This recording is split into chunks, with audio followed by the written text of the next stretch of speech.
everyone. So we are Target, and we'll be talking a little bit about Target's marketing plan. I hope you guys enjoyed our little free samples. I'm Brandy, and I'm going to be covering the history and the new product suggestion. I'm Matthew. I'm going to be doing the environmental analysis as well as the implementation. Hello class, I am Dylan. I'm going to be covering the 4 Ps in the SWOT analysis. My name is Morgan. I'll be covering part of the case study. My name is Lexi, and I'm going to be covering that other part of the case study. My name is Haley, and I'm going to be doing the new product suggestion. So first we're going to take a bullseye view into the history of Target. So Target was founded in 1960 by the Dayton Company, and there were over 200 names possibilities.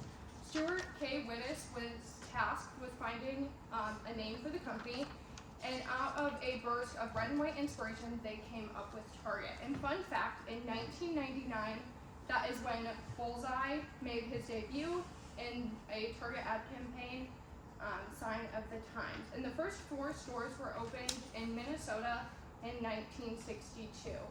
There are also 1,948 stores across the U.S. with 75 different departments ranging from grocery, electronics, and clothing. So environmental analysis, we're competitive. The leading competitor for Target is Walmart.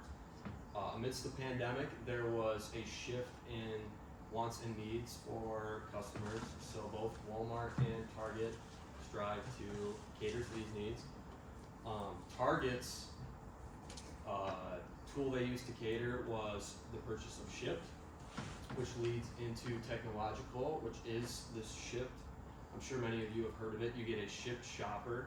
You make a list of products online that you would like for your Shipt shopper to pick up, and they go in store, pick it up, and deliver it to you. For economic, in 2017, there was also a shift in certain products, certain demands people had.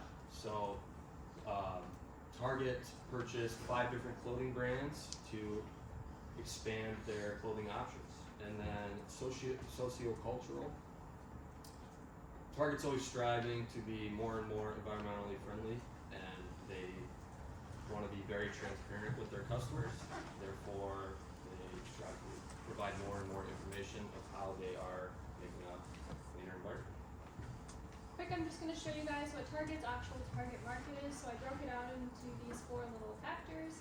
They're typically white, middle and upper middle class families that are family oriented and have a little bit more money so they can spend it on more quality products.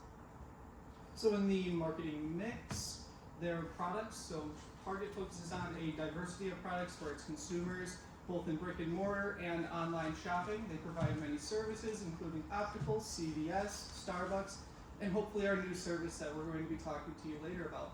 Their prices, they give shoppers deals and coupons. They provide a loyalty program for continuous loyalty to their stores. They focus on sale tags being easy to read with big numbers and big print.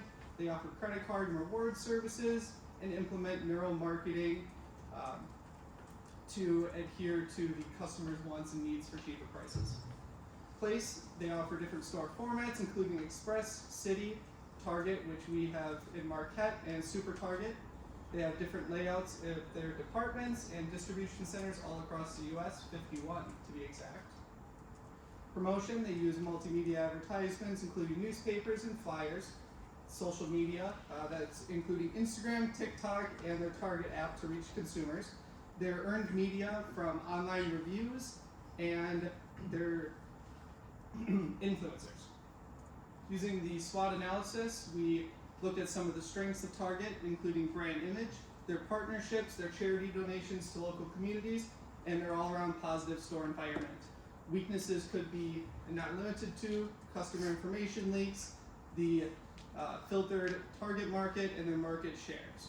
Opportunities would be new locations, their target market expansion, delivery speed to consumers, global expansion, and threats. Their market competitors, locations, the economy, and cost of production rise. So now we're going to jump into the case study between Target and Walmart. So as you can see from our perceptual map, Target offers higher quality products for a slightly higher price.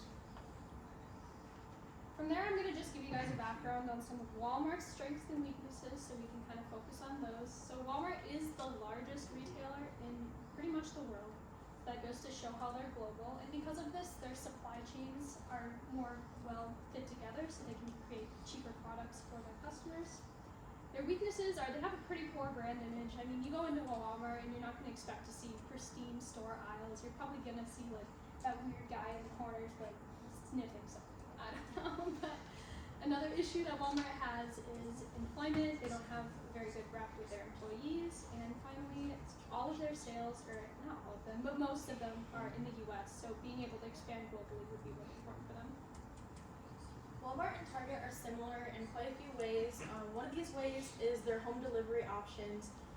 They're a little bit different in terms of what you have to do with these home delivery options.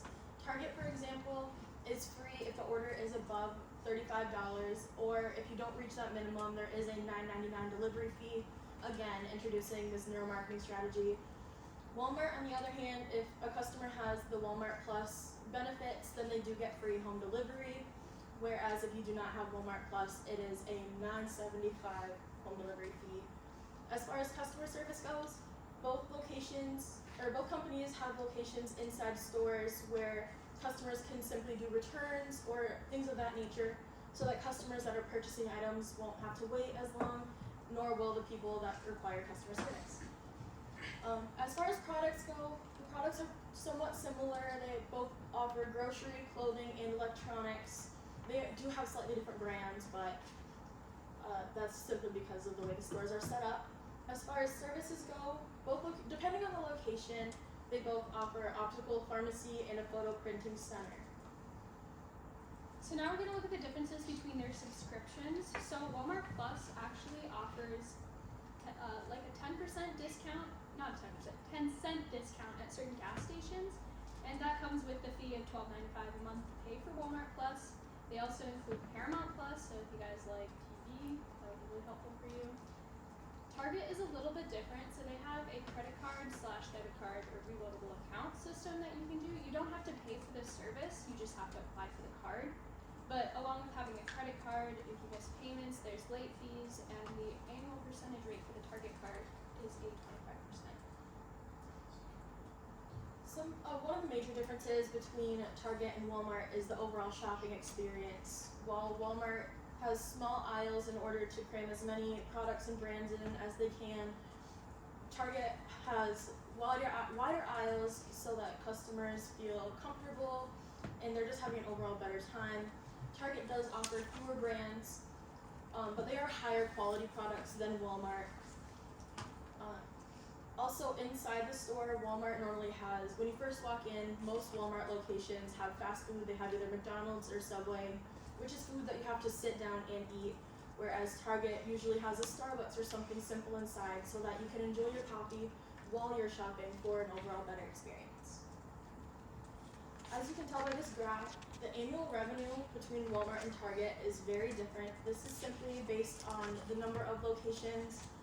Walmart has far more locations than Target does. However, both revenues are on a very slight increase as the years go on. Now we'll just take a quick peek at the differences in the store layouts between the two stores. So Target, right away when you walk in, there's a Starbucks to enjoy that drink while you're walking around the store, and then the other departments are laid out as you can see across through here. Walmart, like Morgan had said, usually has a McDonald's right away, or a Subway, or something that you can eat and sit down right before you go shopping, and that's also located right at the front of the store, just as like an attraction to customers to eat before they shop. As I had mentioned, one of the major differences is locations. While Walmart is in almost all 7 continents, they just need to get one on Antarctica. Target, on the other hand, only has locations in North America and a few in Asia, as well as multiple offices. The total number of locations for Walmart is almost 11,000, whereas for Target it is nearly 2,000 different locations, including the offices. Also, there is a difference between employee satisfaction. As Lexi mentioned earlier, Walmart employees are more likely unhappy with their jobs. We didn't take a survey. There was a survey taken with Walmart employees for satisfaction.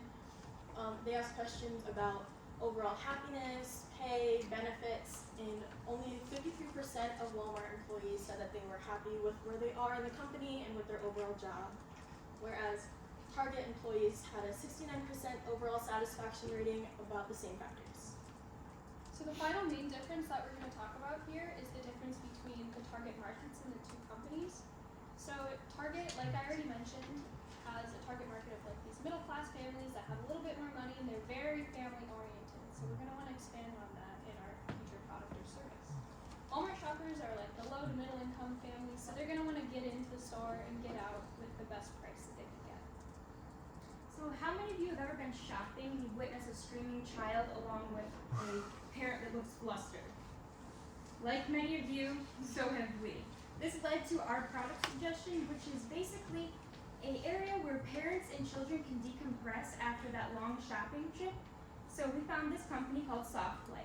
Softplay is a company that is non-traditional. They've got all kinds of soft materials that are sustainable. They've also got a way for they've got ADA specialties, so they're the first company actually to offer children that have special needs to be able to be inclusive as well. They're also the global leader for the play equipment, so that means that this is nothing new to them. There's something that we could really use. So they have installations in 60 different countries, which is pretty dang good if you think about it. Here's a clip to show you what we actually are trying to look for.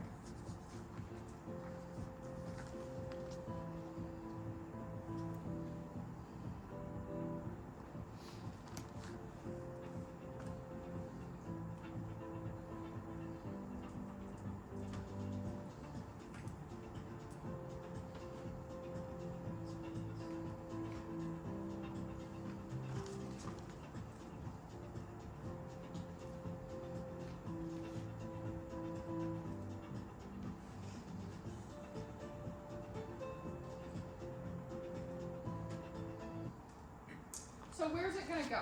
As most of you have had answered previously, is that when you were shopping, you have heard a screaming child, or you may have had a sibling. So we want to keep it to one area, and the best area would be, as you can see right here, up in the children's section next to like the boys' clothes, the girls' clothes, and like infants and toddlers. Because if you're not gonna go to that specific section, you probably don't want to hear screaming children. So ideally, that's where we would like to place it. And then for the implementation, how is this going to be implemented into our stores? We're going to start with a customer survey to see if it's something our customers would even be interested in. And then we're going to have to look into some licensing. There's certain licensing that is required with this soft play, as well as getting it into the stores. And then it would be planning and ordering, figuring out how manufacturing would work, and then finally installation, getting them into the stores. So some cost factors that we've thought about are play equipment, licensing, maintenance and upkeep, as well as store remodel. So as far as equipment goes, Softplay starts with a quote from about $15,000 to $40,000 depending on customizations and specifications. They also have a financing plan if that's what you would need. As far as licensing goes, most businesses offer a general license about $300, but some states, I know Illinois is one of them, offer a CAF license, which is a license that you need in order to operate a children's facility. So maintenance and upkeep, being that there is going to be a lot more room that we need to clean now, we're going to need an influx of janitorial staff. Their wages range from about $12 to $17 per hour, and a salary of about $26,000 to $44,000 a year. So that's really similar to a Target associate. So I think that's something that Target could actually manipulate into their marketing strategy. So for a store remodel, they have an annual budget of about $3 billion, and their goal is to remodel every year. So this year, actually, they have 200 locations they're remodeling for $5 billion. So this is quite a bit of money and time that they're willing to invest into their company. So that is our presentation. That wraps it up. Today we covered a little bit of the history of Target. We gave you guys where Bullseye came from, covered the environmental analysis, SWOT 4P, the case study which introduced Walmart, the biggest competitor. We gave you guys our new suggestion for what Target should do, as well as how we're actually going to implement that strategy. So if you guys have your questions now, we would like to accept them.